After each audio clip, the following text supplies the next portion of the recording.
Thank you very much. Thank you, Minister. I'd like to welcome you to the House.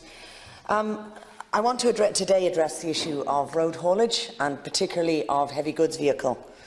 I think there are concerns in relation to the lack of adequate regulation in terms of road haulage in Ireland, and indeed I have, with other ministers, including the Minister for Finance and others, raised concerns around issues such as the fact that road haulage in Ireland is getting a special tax relief, on the purchase of diesel at a time when a carbon tax is brought in, when many others have been asked to pay more for fuel. There's in fact been in this budget an increased tax relief for the road haulage sector. I also think it is somewhat strange. I note that in early December the road haulage sector invited Fine Gael members of the Oireachtas, or a number of Fine Gael members of the Oireachtas, to a patrons' reception, which I think is a somewhat unusual and strange framing in relation to this. I feel that the government need to look at a more robust and regulatory relationship with the road haulage industry, and particularly engage on the issue of heavy goods vehicles. Heavy goods vehicles make up 3% of the European vehicle fleet and 7% of the driven kilometres across Europe, but are involved in 18% of fatal accidents. Those are figures from 2008. More recent figures tell us that over 4,000 people have been killed in terms of fatal crashes with trucks and with heavy goods vehicles, and of those fatalities, over 1,000 are vulnerable road users, such as cyclists and pedestrians. I myself had a friend who was killed by a heavy goods vehicle within Dublin and on the Quays a few years ago. This is a very, very serious issue, but I think the approach being taken so far has simply seemed to be more roads. Yes, there are some regulators at European level, and the Minister, I'm sure, because we do have the Minister for Europe here, will comment on, for example, the fact of the new regulations that are due to come in from the 1st of September 2020 around a new design of cab for heavy goods vehicles. Will the Minister be ensuring and pressing to ensure that those kinds of vehicles are the only kinds of vehicles that we're seeing in our streets and moving through the city? There's also has been a long push around the issue of blind spots. Many people will have seen the shocking video from the UK circulating this week about a blind spot where a car, in fact, was not seen in the blind spot of a truck, I think on the A40 in the UK. But there is a concern here that cars are obliged to be able to see clearly, whereas heavy goods vehicles are still not required, and the lead-in on EU regulation at the moment seems to be up to 2028, which is an extraordinary and dangerously long lead-in period in terms of action on this. It should, for example, as well, the Minister would be aware that all new vehicles should be required to have intelligent speed assistance technology, because given the issue of blind spots and the fact that that is being too slowly addressed, speed is one of the factors that we can address, and speed is one of the issues which contributes to the huge number of fatalities from heavy goods vehicles. I wish to speak specifically now on the issue of toll roads and on bypasses. Again and again we've seen safety concerns where people feel they cannot allow their children to cycle, they cannot walk safely because of the number of heavy goods vehicles going through small towns in Ireland. And in many cases the response is always another bypass and another road, even in areas where we already have many roads. So, for example, in relation to Slane, we do look at the situation now where there is discussion on a bypass, yet we have the M1. But why are people going through Slane? They are going through Slane, the drivers are going through Slane because in many cases drivers themselves are made responsible for paying the tolls, and in a sector which is underpaid, I believe, and where terms and conditions are not as strong as they should be for those employed in the sector, all monies matter. And there is a question where people are avoiding paying tolls in Drogheda by taking a route off the M1 and onto the N2 and going through Slane. I believe that a proposal which should be considered, Minister, some have talked about no tolls, I know that that may not be an option, but if there was an annual toll or an annual fee attached to the vehicle, not payable by the driver who may be passing once or twice through this country and may pass through other countries, but attached to those vehicles, heavy goods vehicles on our roads, if we had an annual fee attached to the vehicle, and that was instead of a instance by instance fee, There would no longer be an incentive for heavy goods vehicles to avoid tolls and to go through smaller routes. And again, the last figure I will give is 2,000 heavy goods vehicles pass through Slane every day. Minister, a large number of those heavy goods vehicles don't need to pass through Slane and are passing through in order to avoid tolls. I'm looking for an overhaul of the toll system and a new approach. It's not always about new roads, it's also about the incentives for those on the roads, and it's also about how we manage our toll system. Thank you, Senator. Minister. Thank you, Senator, and thank you for raising this extremely important issue. I want to apologise on behalf of Minister Ross, who can't be here this morning and who sends his apologies. He's at a joint Oireachtas committee meeting. You have raised a number of issues, and I'll obviously try my best to answer them. But where you have any suggestions or anything that you can highlight that aren't in my response and that I can't maybe address, then I certainly would be willing to and will certainly bring them back to the Minister. Firstly, I just want to offer my condolences on the loss of your friend, and to anybody who has lost a loved one or a relative in a road accident. And I think our entire objective throughout all of this and the changes that we have made, and not just at a European level but at a local level as well, is to try and bring down the number of road deaths. We have set ourselves an objective to try and reduce our road fatalities to 120 deaths annually by 2020. Now, unfortunately, last year we lost 142 people on our roads, so we need to look at that and we need to try and address that slight increase. But there's a huge amount of work has been done, particularly in terms of HGVs, and maybe just to outline, as you've mentioned, as Minister for European Affairs, a lot of this has been done at a European level and then been implemented locally. Firstly, in terms of the safety features for HGVs, manufacturers of HGVs must comply with the requirements for a range of compulsory safety features, and this is part of the EU's type approval regime. It sets the safety, the environmental, the technical standards for motor vehicles that must be adhered to here and across the EU in order for those vehicles to be placed in the market, but also to be registered in all of the EU member states.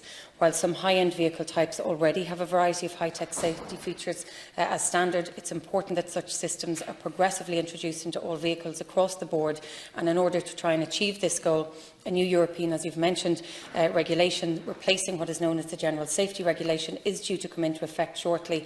It will introduce a range of regulation and mandatory safety features, particularly for HGVs. They'll be gradually introduced over the next few years, and I suppose gradually because it's to allow the industry, it's to allow those who need to upgrade or to install them within their vehicles to be able to do so, and that they can do so in a cost-effective manner.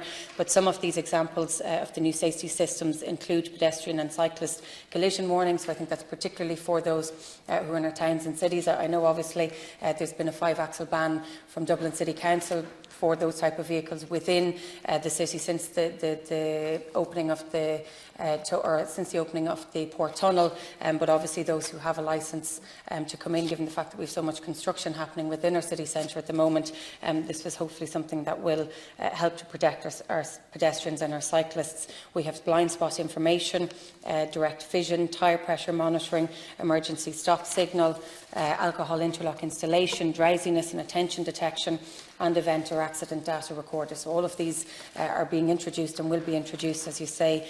They will be gradually introduced to a type approval regime on a phased basis over the period from 2022 to 2029. They're being heralded by the European Commission as hopefully having the same kind of impact as when we introduced mandatory safety belts or when they were first introduced, and we know how many lives and thousands of lives who have been saved. What they're expecting the Commission, based on these proposals, is that we will save up to 25,000 lives in that period, but also hopefully prevent and avoid at least 140,000 serious injuries across all vehicle types by 2038. So there's a huge amount of work being done in that regard.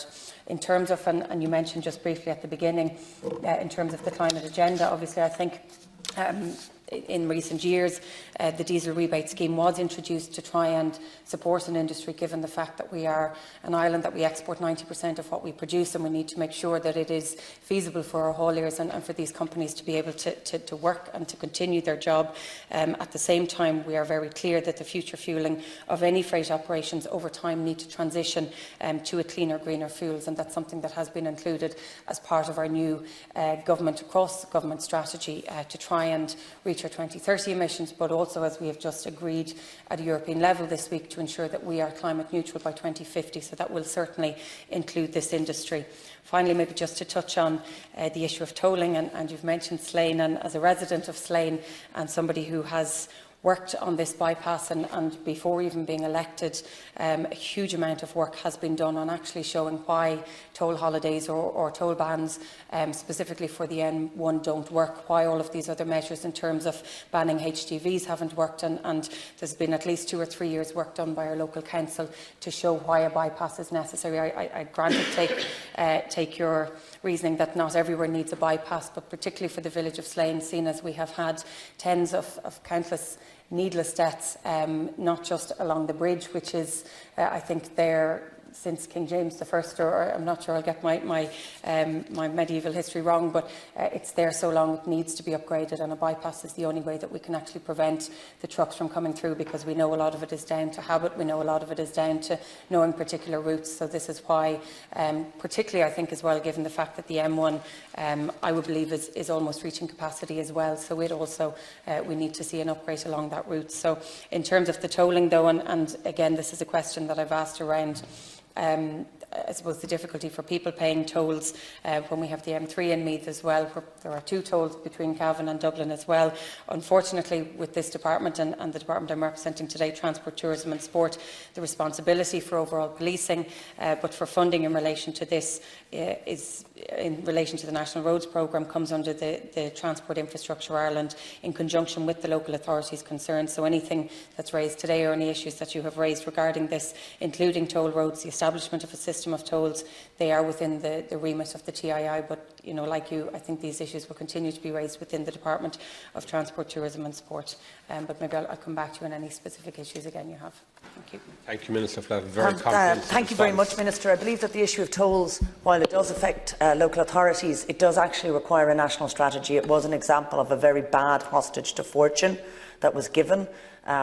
For example, the idea that we would, the state, as I believe it now, compensates for whenever there aren't vehicles on roads as well as when there are vehicles. So there's a concern it was an example of a poor policy, and I think similarly in terms of poor policy, I think the idea of the diesel rebate scheme needs to be re-examined. It's extraordinary that we wouldn't just be giving an exemption. You know, ideally we should be pressing for fuel efficiency as part of these European directives. We should be asking for them to move forward. Clearly the road haulage industry is an effective lobbyist, but the fact is we cannot afford the lives lost to this industry by poor practice. We should be looking for more fuel efficiency in the vehicles, but nonetheless to actually incentivise and refund the purchase of unclean fuels is an extraordinary regressive step, and I think that that's one that we do need to revise. And I know that we will be under pressure in Brexit. I don't believe that people will stop delivering goods to Ireland if they have to pay the same price for diesel as anybody else. I think that they will continue in that regard. Minister, I look forward to engaging you, and I do appreciate your engagement in relation to Slane. I know its situation. The one thing I would note is we've seen it in Kilkenny, for example. Sometimes extra roads are added, as an extra road was added through the centre of Kilkenny, and instead of, it didn't reduce vehicles. What we simply saw was more vehicles. We suddenly had 2 roads which had the same number of vehicles. So I think there's a concern, I'm not saying specifically in terms of Slane, but more roads, and the research internationally has shown, more roads doesn't automatically reduce traffic. What it tends to do is incentivise again and send the signal that roads are the main mechanisms. And in fact, in the longer term, freight haulage, which is something which Ireland has really neglected, another issue I've raised in the past with the Minister for Transport, is somewhere that we are going to need to look in terms of the long-term sustainability, as we depend more and more on, indeed, our ports and on land travel. So that connection between rail and port down the line. Anyway, thank you, Minister, and I look forward to further engagement. Okay. Minister, briefly. I suppose maybe just to highlight another few areas, particularly in terms of the overall emissions, and just to maybe show that a huge amount of work is being done. I suppose the rebate itself was introduced at a time when the industry was under particular pressure, and I think it was needed to try and ensure that individual businesses, and we have them all in our own constituencies, that they didn't go under, and that they were able to sustain. I suppose under the knowledge that they were still, I suppose, under a significant difficulty. But maybe just to outline, in terms of the range of new alternative fuel solutions, they are emerging across the HGV fleet spectrum. Electrification, I think, is slow, but gas fuel trucks are available right now. We have a number of incentives in place to try and encourage gas use in freight. For example, we have a low excise rate for natural gas and for biogas. We have an accelerated capital allowance scheme for investment in trucks and refuelling infrastructure at the department, and they're also working on a grant scheme which will be introduced next year. You have Gas Networks Ireland are rolling out the refuelling infrastructure. The gas filling station at Dublin Port for that is now open, and if you look at then the Low Emissions Vehicle Task Force recently finished its work on the potential role for alternative fuels, including compressed natural gas as a pathway to biomethane, biofuels and hydrogen in the freight sector. So all of this obviously will take time, and if we look at last week only, our new Commission President Ursula von der Leyen publishing and launching the new Green Deal, which I suppose is intended to cross all spectrums and all industries and sectors, and I think freight and industry and particular business, and what was the focus of the new Green Deal was not the loss of jobs, was not, I suppose, to place a burden on people, was actually to be innovative and to actually help produce jobs and to help sustain industries and sectors. And I think that the HGV sector will certainly be one benefit of that. And finally, I suppose, in terms of Slane, what I would hope, and I think particularly given the fact that the route was announced this week, is that the ban on HGVs, as well as the proposal of the bypass, will allow for the village, which really has been destroyed with HGVs over recent years, to be able to flourish and grow, given its massive potential as such a historic and important village next to our oldest and most important structure of Newgrange. But thank you for your question, and I'll certainly relay your concerns to the Minister. Thank you. Thank you. Thank you.